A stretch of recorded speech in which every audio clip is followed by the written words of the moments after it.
everyone, this is me. Before we start, sister, do you know who can celebrate the Mother's Day? The world is filled with mothers. A mother selflessly gives and helps those around them. She nurtures children. She helps those around her deal with difficult things. A mother can be a teacher, aunt, or friend. Mothering has less to do with having children or more to do with how you treat the children in your life. Redefine the word mother means it can mean a stepmother doing all she can for a child she didn't give birth to, or a teacher who worries about and helps student in her class. As you redefine the word mother, the focus on Mother's Day changes from honoring women with children to honoring all women. So, happy Mother's Day, everyone! I'm a daughter who is longing for a mother. Perhaps doing this could help ease my pain, expressing how much I miss and love her. To my mom and to all mothers, looking back, I realized I was once tough and unkind, unaware of the battles you were silently fighting alone. I failed to see that you were more than just a mother. You were a daughter, a sister, a woman with your own dreams and struggles.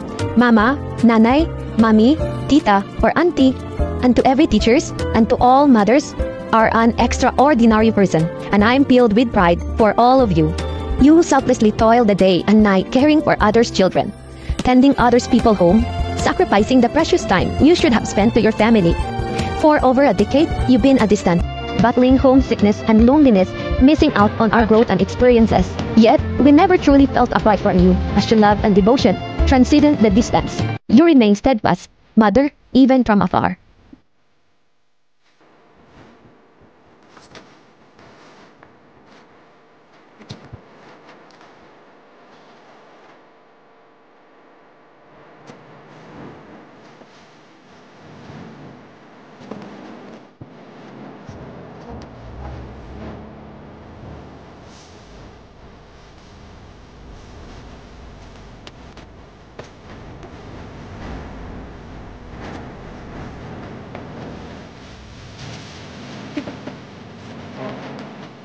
Hi guys, good morning. Ayan, nandito tayo ngayon sa chapel. Meron tayong Mother's Day presentation sa mga mothers na kagaya natin. Yan, so, eto may decoration siya. Pakita natin. Guys, Happy Mother's Day, sis! Happy Mother's Day! Good morning! Ayan, Mother's Day. Magpipicture tayo. At may Mother's Day, oh. Magbibideo tayo. Maraming mga... Ito yung Mother's Day decoration for this year, 2025. Ang simple na mesa dito. Ito yung mga ginawa namin last Sunday. Yung mga kutsara. Hello po. Yan. So, ito yung decoration. Ang ganda siyang tignan, no? Oh. Yan. Diba? Ayan, kita ba guys? Oh, yan. Etong part na to, ito yung ginawa namin last Sunday din. Ito siya. Yan, kami gumawa niyan. So, yan. Ang ganda ng design niya, no? Mamaya daw, mag-queue up daw tayo.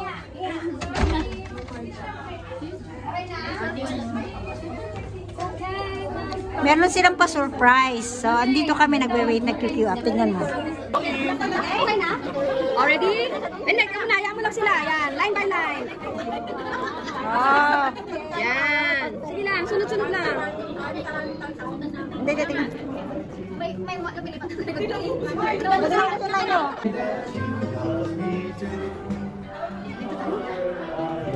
na. Oh, dito na.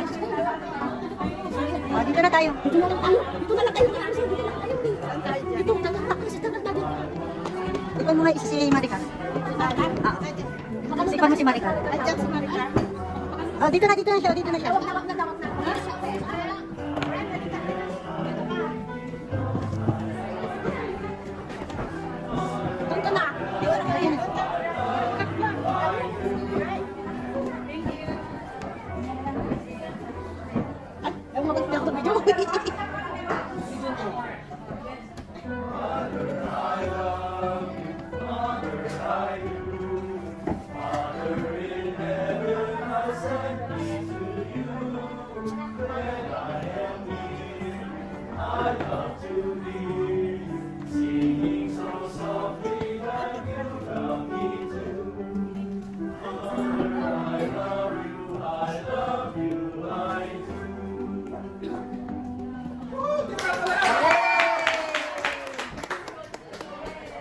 Dito na ako.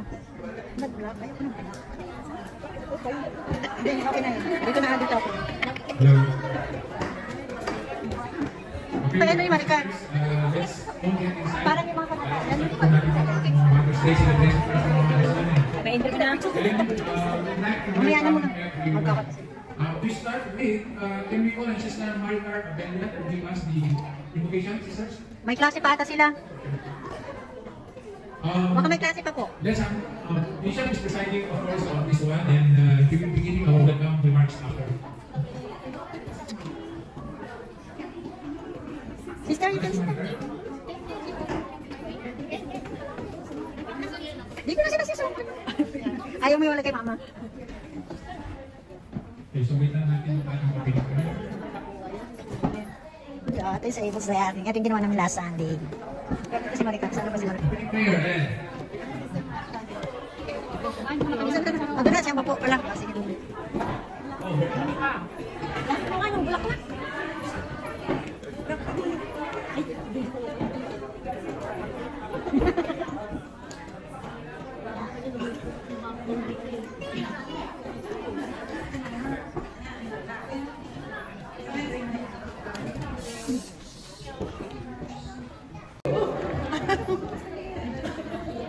Before we begin, I would just like to share you a story about a very unique, precious pearl.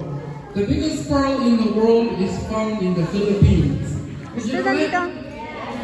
Where? Ah, dito ka na sis. Diyan ka na, umupo. Sino dito? Wala. It's found in Palawan, and it was named the Great Pearl of Two. So if you're half Chinese, you're probably related to the guy. So I don't know if you guys know, but pearls can only be formed if an irritant enters the lips of the pearl. So if nothing enters in, the pearl will not form. Did you know that? The shell, not Okay, and today there are two types of pearls. One is very hard to find. They are located in the Philippine Third Ward. Point to the person across you and say Happy Mother's Day. Okay. But in the 1950s, if you go to Marina Bay Sands, the mall, if you come up the escalators on the right side, you will see this Mickey Moto. Hindi mo naman ako kinawayan. Can everyone see Anak, that? sisigaw ako. So Mickey Moto holds the gold standard for cultivated pearls.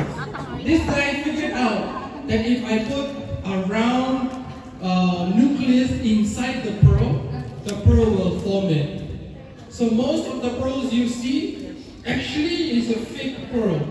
Inside is a plastic. So those round ones, those are plastic. So people ask me, hey, which pearl do you like? My favorite pearl is called a Keishu pearl. Anyone heard of a Keishu pearl? I think some of you might be wearing it. The Keishu pearl is what happens, they will put the nucleus inside and the pearl will reject the nucleus. It will pew.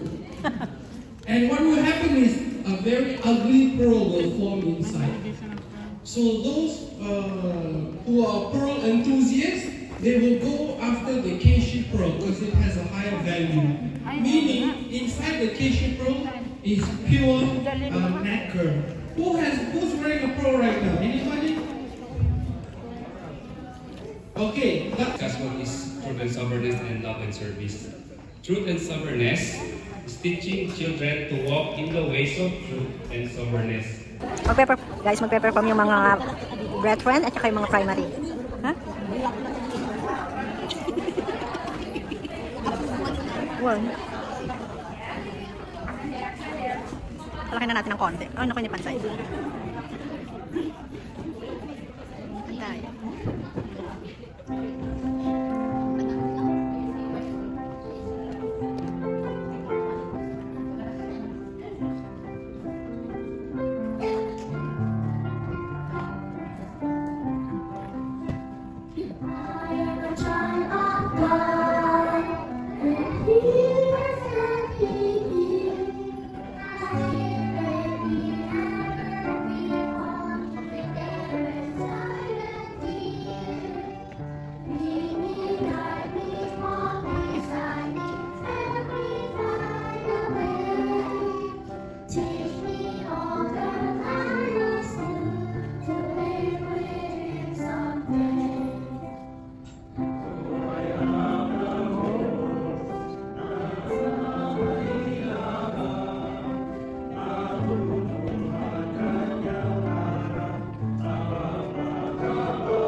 presentation.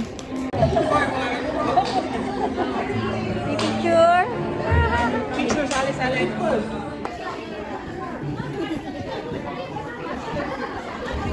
Mana?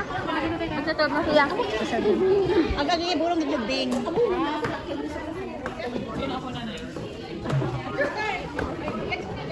Ako magbibigyan lang ako. Oh. Ay. Pahingi nga ako sis. Pahingi ako isa. Ayun ako yung isa. Thank you. Happy Mother's Day. Mag-ipon tayo. Mag-ipon tayo at pipicturean ko lahat mamaya. Picturean mo naman kami. Picturean mo naman kami. Naka-video ako. Naka-video ako.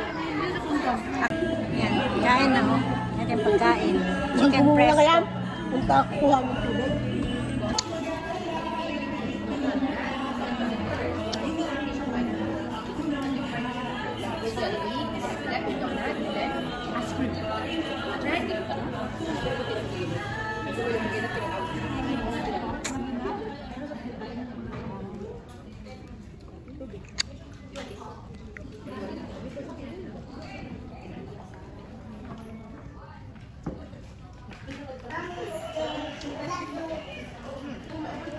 Aftershot ng picture.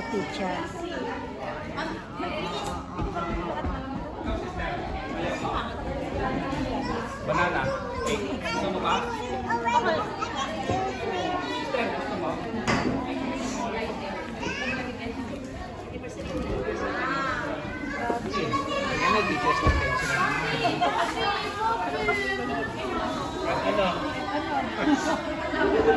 Nasaan na si Maricar?